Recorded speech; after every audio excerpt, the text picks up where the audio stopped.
વડોદરા જિલ્લાના કરજણ તાલુકાના કોલિયાદમાં આવેલી હજરત સૈયદ કાશમશા સરકારની સુપ્રસિદ્ધ દરગાહ શરીફ પર અનુયાયીઓની હાજરીમાં સંદલ શરીફની વિધિ સંપન્ન કરાઈ હતી.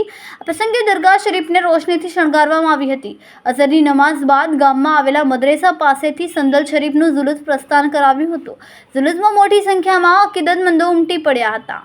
સૈયદ સાદાતોની ઉપસ્થિતિમાં સલાતો સલામના પઠન સાથે સુપ્રસિદ્ધ આસ્થાના પર જઈ પરંપરાગત રીતે સંદલ શરીફની વિધિ સંપન્ન કરાઈ હતી.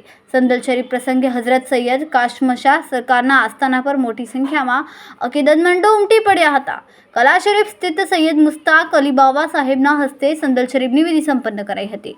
ટ્રસ્ટીઓ તેમજ સૈયદ સાદાતોના હસ્તે દરગાહ શરીફ પર ફૂલચાદર અને ગિલાફ અર્પણ કરાયા હતા.